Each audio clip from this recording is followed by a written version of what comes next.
Hello and welcome to the Daily Brown Bag. Today we're talking about pricing white label SEO services so that you stay in business. I'm Chad Hill and I'm joined by Adam Stetzer. Hey, good morning, Chad. Staying in business, definitely a great topic for today. When you're working with a white label SEO provider, pricing is a very complicated issue. We spend a lot of time in these brown bags, in our forums, in our webinars, talking to SEO resellers about the mechanics of SEO, search engine optimization, backlinks, the upcoming Penguin release, the Panda release we recently saw. But really on the business side, pricing is a whole other animal, Chad, and we really got to get into this because you're right. If you mess up pricing your search engine optimization product in the small business market, you can drive yourself right out of business, and we don't want to have that happen. So let's just start with a general statement, and then let's dig in with some specific tips and tricks for our viewers today. First of all, we generally recommend marking up our white label SEO services 50 to 100%. I see a lot of people write about that 100% level, Chad. They take our wholesale prices and they double them and offer that at retail. But that's just a blunt rule of thumb. We have all sorts of resellers. They have all sorts of different customers, different budgets, different expectations. Those businesses are in different stages of growth. So this is definitely something that has nuance, and you can't paint with a broad brush. So Chad, how can we help our SEO resellers really think this through? Great question. And I think it always starts with a competitive analysis. So you want to go out and look at who are you competing with in your market and what do they charge for their services? And then specifically, how are they packaging their services? Are they doing a sort of an all-encompassing program that has pay-per-click SEO, website development? Are they selling point services? You need to really understand that. And you want to be able to, that's going to allow you to give, to understand and have an apples to apples comparison. Because in SEO, we've talked about this many times, there's a lot of window dressing. And so even though someone may have a very long list of things that they're doing, when you actually look at the work going on, it may be that there's not a lot happening, or maybe that there is a lot happening. So you need to break it down and really understand apples to apples what's going on. And then from there, you need to look at what's going to really set your business apart or makes your business stand apart. Do you have industry expertise that someone else doesn't have? And then from there, you can kind of say, what price can you justify? Is it that 100% markup, or are you adding special things on that might even justify a higher price, or maybe you want to charge a little under 100% markup? Excellent. So you understand the competitive landscape. I agree that's the place to start. Step two, now look at your customer a little more closely and analyze them. What kind of leads do they have coming in today? What are their aspirations for new leads? What does their customer base look like? What is it exactly they value in a marketing process? And remember that price is mostly about value, the value you're going to bring to that customer.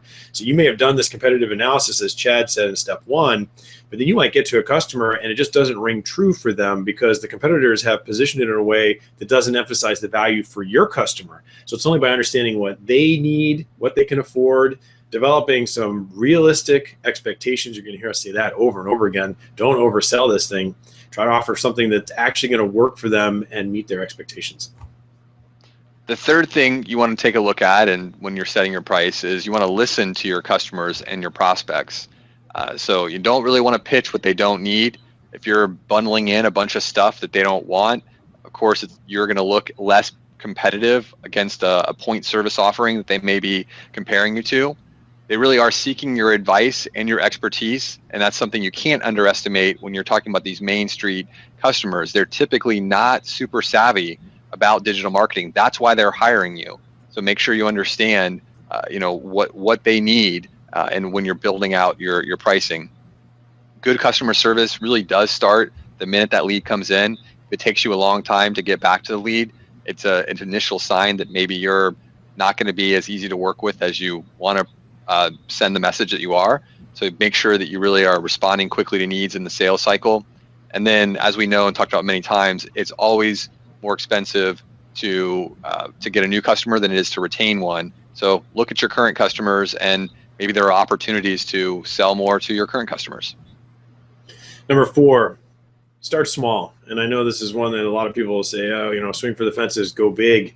But really, I think it's really important to establish a result and to build trust with your client, and then a bigger relationship will come. And I've seen multi-million-dollar contracts, Chad, that started with a $10,000 consulting engagement. So you can grow things by an amazing magnitude if you get those expectations right and you produce, and that trust starts to build, they will come back again and again. So don't be afraid to start small. And the last one is know each customer. So you really want to look at considering how long the ROI will take based on the competitive analysis that you've done. It really, even though you want it to be one size fits all, there are so many factors that will lead to one client's ability to see shorter term results than another. So be very sensitive to that when you're putting together your pricing and your recommendations in a proposal. Those are the 5 things that we've got here on when you're really looking at how to set the price for the white label SEO services you're offering. We want to transition here into talking about then some different pricing models that many people have tried. So there's a whole bunch of different ways that people will price out marketing services. And there's a pay-as-you-go model, there's a flat fee model, there's tiered models where maybe you want to present your services in different tiers, good, better, best. You might even have some room, you might even want to leave some room in your prices for negotiation, or will you allow negotiation in the prices? And then again, like, are you willing to stand firm on your prices or not? So we typically have always thought that the best way to approach it is to look more based on clients' objectives, and then setting a budget based on what their objectives are.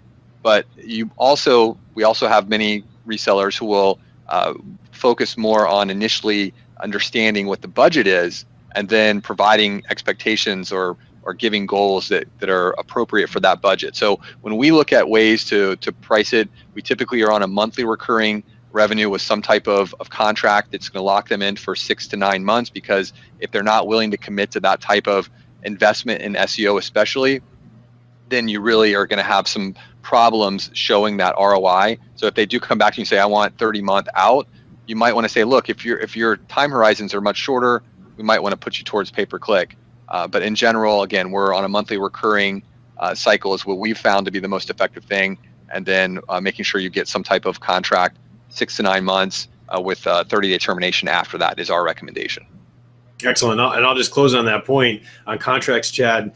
A lot of people think they're just nice to haves, but once you've got that pricing nailed down, have a contract, get a template from somewhere. They're not hard to find. We have them, other people have them, and make your client sign them. I know a lot of people take a lot of pride saying, I do business on a handshake, but that just doesn't work. If you're going to build a real business and have a sustaining revenue flow, you need to have a little bit of formality.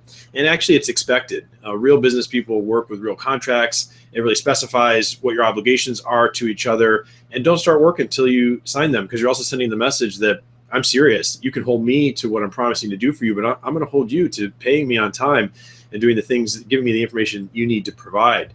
It's a very important part of establishing those expectations of how the trust is going to work in that relationship, which again, even if you're starting small, will help you build up to a very large engagement.